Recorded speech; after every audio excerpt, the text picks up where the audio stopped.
ನಮಸ್ಕಾರ ಪ್ರೀತಿಯ ಬಂಧುಗಳೇ, ಆಧ್ಯಾತ್ಮ ಪ್ರಪಂಚ ದ ಸ್ಪಿರಿಟ್ ಆಫ್ ಹಿಂದೂ ಚಾನೆಲ್ಗೆ ಸ್ವಾಗತ. ಭಗವದ್ಗೀತೆ ಅಧ್ಯಾಯ 8 ಜ್ಞಾನ ವಿಜ್ಞಾನ ಯೋಗ. ಶ್ಲೋಕ 8. ಅಭ್ಯಾಸ ಯೋಗಯುಕ್ತೇನ ಚೇತಸಾನಾನ್ಯಗಾಮಿನ ಪರಮಂ ಪುರುಷಂ ದಿವ್ಯಂ ಯಾತಿ ಪಾರ್ಥಾನುಚಿಂತಯನ್. ಪಾರ್ಥ, ಸೃಷ್ಟಿಯೊಂದು ಲೀಲೆಯಾದ ಪರಮಪುರುಷನನ್ನು ಅಭ್ಯಾಸದ ಉಪಾಯದಿಂದ ಹದಗೊಂಡು ಬೇರಾವುದೂ ಬೇಡದ ಒಳಬಗೆಯಿಂದ ಭಕ್ತಿ ಇಟ್ಟು ನೆನೆದಾಗ ಅವನನ್ನೇ ಸೇರುತ್ತಾನೆ. ನಾವು ನಮ್ಮ ಮನಸ್ಸನ್ನು ನಿರಂತರ ಭಗವಂತನಲ್ಲಿ ನೆಲೆ ನಿಲ್ಲುವಂತೆ ಮಾಡಲು ನಿರಂತರ ಮನನ ಅತ್ಯಂತ ಮುಖ್ಯ ಅಂಶ. ಸಾಮಾನ್ಯವಾಗಿ ನಮ್ಮ ಚಿತ್ತ ಬೇಡದ ವಿಷಯಗಳತ್ತ ಹರಿಯುತ್ತದೆ, ಆದರೆ ನಾವು ಅದನ್ನು ಕೇವಲ ಭಗವಂತನನ್ನು ಚಿಂತಿಸುವಂತೆ ತರಬೇತಿಗೊಳಿಸಬೇಕು. ಚಿತ್ತಕ್ಕೆ ಭಗವಂತನನ್ನು ಅನನ್ಯಗಾಮಿಯಾಗಿ ಚಿಂತನೆ ಮಾಡುವಂತೆ ನಿರಂತರ ಅಭ್ಯಾಸ ಮಾಡಿಸಬೇಕು. ನಮ್ಮ ಮನಸ್ಸು, ಬುದ್ಧಿ, ಚಿತ್ತ ಎಲ್ಲವೂ ನಾವು ಅಭ್ಯಾಸ ಮಾಡಿಸಿದಂತೆ ಕೆಲಸ ಮಾಡುತ್ತವೆ. ಅವುಗಳಿಗೆ ನಾವು ಭಗವಂತನ ಚಿಂತನೆಯ ಅಭ್ಯಾಸ ಮಾಡಿಸಬೇಕು. ಮನಸ್ಸು ಚಿತ್ತವನ್ನು ಮಣಿಸುವ ಏಕಮಾತ್ರ ಸಾಧನ ಅಭ್ಯಾಸ. ಹೀಗೆ ಮಾಡಿದಾಗ ಅದು ಭಗವಂತನಲ್ಲಿ ನೆಲೆ ನಿಲ್ಲುತ್ತದೆ.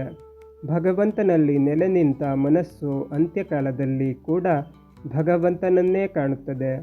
ಇದು ಕೇವಲ ಚಿಂತನೆ ಅಲ್ಲ, ಇದು ಅನುಚಿಂತನೆ, ಅಂದರೆ ಭಗವಂತನ ಯಥಾರ್ಥ ಚಿಂತನೆ.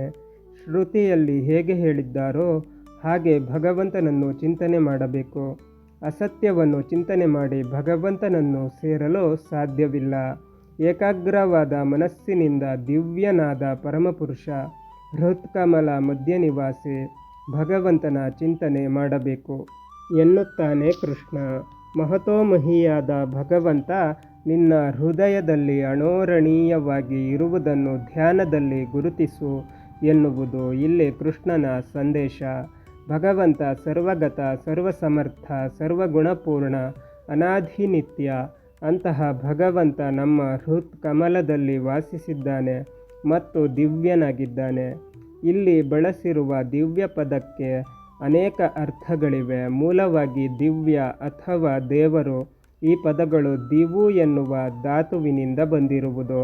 ಪ್ರಾಚೀನ ಧಾತು ಪಾಠದಲ್ಲಿ ಈ ಧಾತುವಿಗೆ 7 ಅರ್ಥವನ್ನು ನೋಡಬಹುದು.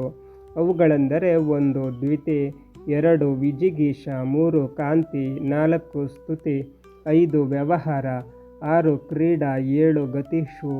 ಇತ್ತೀಚೆಗೆ ಮೋದ, ಮದ ಮತ್ತು ಸ್ವಪ್ನ ಎನ್ನುವ ಇನ್ನೂ 3 ಅರ್ಥವನ್ನು ಸೇರಿಸಿದ್ದಾರೆ, ಆದರೆ ಇದು ಪ್ರಾಚೀನ ಧಾತು ಪಾಠದಲ್ಲಿ ಇಲ್ಲ. ಈಗ ಸಂಕ್ಷಿಪ್ತವಾಗಿ ಮೇಲಿನ 7 ಅರ್ಥಗಳನ್ನು ನೋಡೋಣ. ದ್ವಿತಿ. ದ್ವಿತಿ ಅಂದರೆ ಬೆಳಕಿನ ಸ್ವರೂಪ. ಬೆಳಕಿನ ಪುಂಜವಾದ ಸೂರ್ಯಚಂದ್ರಾದಿಗಳಿಗೆ ಬೆಳಕನ್ನೀಯುವ ಭಗವಂತ ನಮ್ಮೊಳಗೆ ಜ್ಞಾನದ ಬೆಳಕನ್ನು ತುಂಬುತ್ತಾನೆ. 2 ವಿಜಿಗೀಷ. ಭಗವಂತ ಎಲ್ಲರಿಗಿಂತ ಎತ್ತರದಲ್ಲಿರುವವನು ಹಾಗೂ ಗೆಲುವಿನ ಸ್ವರೂಪ. 3 ಕಾಂತಿ.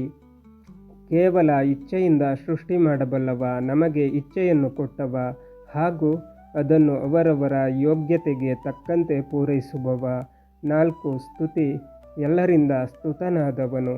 ಎಲ್ಲರೂ ಯಾರನ್ನು ಸ್ತುತಿಸುತ್ತಾರೋ ಅವನು ಸರ್ವಶಬ್ದ ವಾಚ್ಯನಾದ ಭಗವಂತ. 5 ವ್ಯವಹಾರ. ಜಗತ್ತಿನ ಸಮಸ್ತ ವ್ಯವಹಾರವನ್ನು ನಿರ್ವಹಿಸುವವ. 6 ಕ್ರೀಡಾ. ಸೃಷ್ಟಿ, ಸ್ಥಿತಿ, ಸಂಹಾರ. ಇದು ಭಗವಂತನಿಗೊಂದು ಕ್ರೀಡೆ. ಹುಟ್ಟು, ಸಾವು, ಸರ್ವ ವ್ಯವಹಾರಗಳು ಆತನಿಗೊಂದು ಕ್ರೀಡೆ. 7 ಗತಿಷು. ಚಲನೆ ಮತ್ತು ಜ್ಞಾನ ಕೊಟ್ಟವ. ಯಾರು ಎಲ್ಲ ಕಡೆ ಗತನಾಗಿದ್ದಾನೋ, ಎಲ್ಲವನ್ನು ತಿಳಿದಿದ್ದಾನೋ, ಎಲ್ಲರೊಳಗೆ ಬಿಂಬರೂಪದಲ್ಲಿ ನೆಲೆಸಿದ್ದಾನೋ ಅವನು ದಿವ್ಯ ಅಥವಾ ದೇವ. ಹೀಗೆ ಅನೇಕ ಅರ್ಥಗಳನ್ನು ದಿವ್ಯ ಎನ್ನುವ ಪದದಲ್ಲಿ ಕಂಡುಕೊಳ್ಳಬಹುದು. ಓ ದೇವರೇ ಎನ್ನುವಾಗ ಮೇಲಿನ ಅರ್ಥವನ್ನು ಒಮ್ಮೆ ನೆನೆದರೆ ಅದರಿಂದಾಗುವ ಆನಂದ ಅಪರಿಮಿತ. ಭಗವಂತನ ನಾಮದಲ್ಲಿ ಅಷ್ಟೊಂದು ಬಲವಿದೆ. ನಾವು ಭಗವಂತನ ಜೊತೆಗೇ ಇದ್ದೂ ಕೂಡ ಮಾನಸಿಕವಾಗಿ ಆತನಿಂದ ದೂರವಿದ್ದೇವೆ. ಭಗವಂತನ ನಿರಂತರ ಅನುಚಿಂತನೆಯಿಂದ ನಾವು ಆತನ ಸಾಕ್ಷಾತ್ಕಾರ ಪಡೆಯಬಹುದು. ಈ ಅಧ್ಯಾಯದ ಮುಂದಿನ ಭಾಗದಲ್ಲಿ ಕೃಷ್ಣ ಭಗವಂತನನ್ನು ಅನುಚಿಂತನೆ ಮಾಡುವುದು ಅಂದರೆ ಏನು ಎನ್ನುವುದನ್ನು ವಿವರಿಸುತ್ತಾನೆ. ಒಬ್ಬ ಧ್ಯಾನ ಮಾಡುವವ ಭಗವಂತನನ್ನು ಯಾವ ರೀತಿ ಧ್ಯಾನ ಮಾಡಬೇಕು ಎನ್ನುವ ಚಿತ್ರಣವನ್ನು ಮುಂದಿನ ಶ್ಲೋಕಗಳಲ್ಲಿ ಕಾಣಬಹುದು. ಶ್ಲೋಕ 9.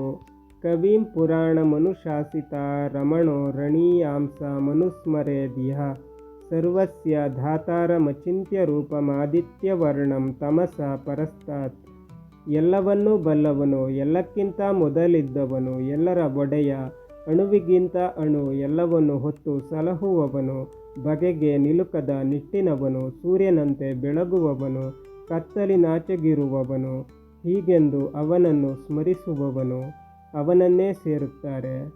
ನಮ್ಮ ಅಂತರ್ಯಾಮಿ ಭಗವಂತನನ್ನು ಧ್ಯಾನ ಮಾಡುವಾಗ ಅನುಸಂಧಾನ ಮಾಡಬೇಕಾದ ವಿಷಯಗಳನ್ನು ಕೃಷ್ಣ ಇಲ್ಲಿ ಬಿಡಿಸಿ ಬಿಡಿಸಿ ಹೇಳುತ್ತಾನೆ. ಕೃಷ್ಣ ಹೇಳುತ್ತಾನೆ, ಭಗವಂತನನ್ನು ಕವಿ ಎಂದು ಉಪಾಸನೆ ಮಾಡು ಎಂದು. ಇಲ್ಲಿ ಕವಿ ಎಂದರೆ ಸರ್ವಜ್ಞ ಎಂದರ್ಥ.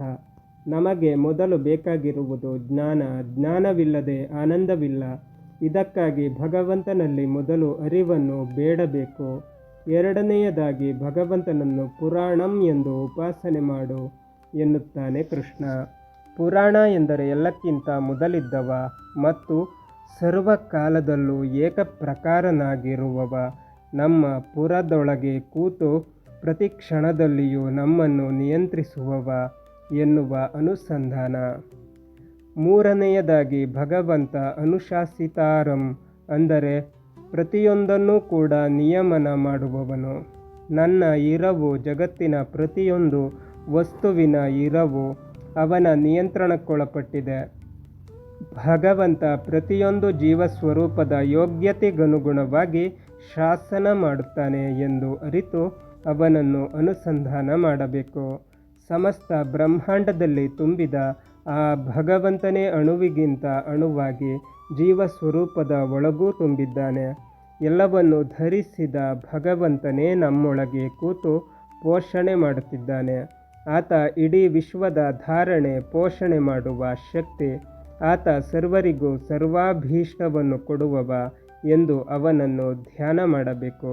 ಭಗವಂತ ನಮ್ಮ ಕಲ್ಪನೆಗೆ ಎಟುಕದ ವಸ್ತು ಎಂದು ನಾವು ತಿಳಿದಿರಬೇಕು. ಆತನದು ನಮ್ಮ ಮಾತು ಮನಸ್ಸಿಗೆ ಮುಟ್ಟದ ರೂಪ. ಧ್ಯಾನದಲ್ಲಿ ಜೀವಸ್ವರೂಪದ ಕಣ್ಣಿನಿಂದ ಭಗವಂತನನ್ನು ನೋಡಿದರೆ ಆತ ಉದಿಸುವ ಸೂರ್ಯನಂತೆ ಕಾಣುತ್ತಾನೆ. ಆತನ ಬಣ್ಣ ಪ್ರಕೃತಿ ನಿರ್ಮಿತವಾದ ಬಣ್ಣವಲ್ಲ, ಅದು ತ್ರಿಗುಣಾತೀತವಾದ ಎಂದು ಅಳಿವಿರದ ಅಪ್ರಾಕೃತ ಬಣ್ಣ. ಹೀಗೆ ಭಗವಂತನನ್ನು ತಿಳಿದು ನಿರಂತರ ಚಿಂತನೆ ಮಾಡುವವ ತನ್ನ ದೇಹತ್ಯಾಗ ಮಾಡುವಾಗ ಭಗವಂತನನ್ನೇ ನೆನೆದು ಭಗವಂತನನ್ನು ಸೇರುತ್ತಾನೆ. ಬಂಧುಗಳೇ, ಭಗವದ್ಗೀತೆ ಮುಂದುವರಿಯುತ್ತದೆ. ಅಲ್ಲಿಯ ತನಕ ನಮ್ಮ ಚಾನಲನ್ನು ನೋಡ್ತಾ ಇರಿ. ಎಲ್ಲ ವಿಡಿಯೋಗಳನ್ನು ನೋಡಿ, ಶೇರ್ ಮಾಡಿ, ಲೈಕ್ ಮಾಡಿ, ಕಮೆಂಟ್ ಮಾಡಿ, ಹಾಗೆ ನಮ್ಮ ಚಾನಲನ್ನು ಸಬ್ಸ್ಕ್ರೈಬ್ ಮಾಡಿ.